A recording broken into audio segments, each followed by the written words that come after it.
ಮತ್ತೆ 7 ಜನರು ಪ್ರವಾಹಕ್ಕೆ ಬಲಿಯಾಗುವುದರೊಂದಿಗೆ ಒಟ್ಟು ಮೃತರ ಸಂಖ್ಯೆ 75ಕ್ಕೆ ಏರಿಕೆಯಾಗಿದೆ. ಆದಾಗ್ಯೂ 7 ಜಿಲ್ಲೆಗಳಲ್ಲಿ ಪ್ರವಾಹ ಬಾಧಿತ ಜನರ ಸಂಖ್ಯೆ 3.32 ಲಕ್ಷಕ್ಕೆ ಇಳಿಕೆಯಾಗಿದೆ ಎಂದು ಅಧಿಕೃತ ಪ್ರಕಟಣೆಯಲ್ಲಿ ತಿಳಿಸಲಾಗಿದೆ.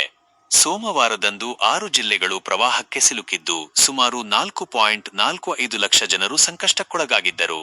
ಇದೀಗ ಸಂತ್ರಸ್ತರ ಪ್ರಮಾಣ ಇಳಿಕೆಯಾಗಿದೆ. ಹೊಸದಾಗಿ ವರದಿಯಾದ 7 ಮೃತ್ಯುಗಳು ಶಿವಸಾಗರ್ ಜಿಲ್ಲೆಯ ನಾಝಿರಾ ವಿಭಾಗದಿಂದ ವರದಿಯಾಗಿವೆ ಎಂದು ಅಸ್ಸಾಂ ರಾಜ್ಯ ವಿಪತ್ತು ನಿರ್ವಹಣಾ ಪ್ರಾಧಿಕಾರ ತಿಳಿಸಿದೆ.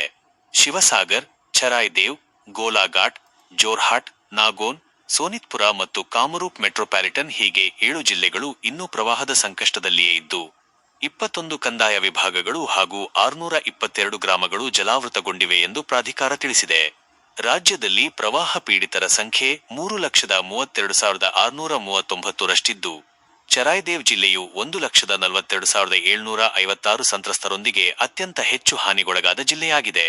ನಂತರದ ಬೆಳವಣಿಗೆಯಲ್ಲಿ ಶಿವಸಾಗರ್ ಜಿಲ್ಲೆಯಲ್ಲಿ 97,074 ಸಂತ್ರಸ್ತರು ಮತ್ತು ಜೋರ್ಹಾಟ್ ಜಿಲ್ಲೆಯಲ್ಲಿ 57,371 ಹೆಚ್ಚು ಬಾಧಿತವಾಗಿವೆ.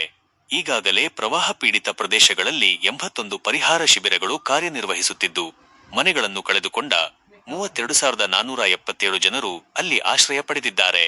ಇವುಗಳ ಜೊತೆಗೆ 34 ಪರಿಹಾರ ವಿತರಣಾ ಕೇಂದ್ರಗಳು ಸಹ ಕಾರ್ಯನಿರ್ವಹಿಸುತ್ತಿವೆ ಎಂದು ಮೂಲಗಳು ಉಲ್ಲೇಖಿಸಿವೆ.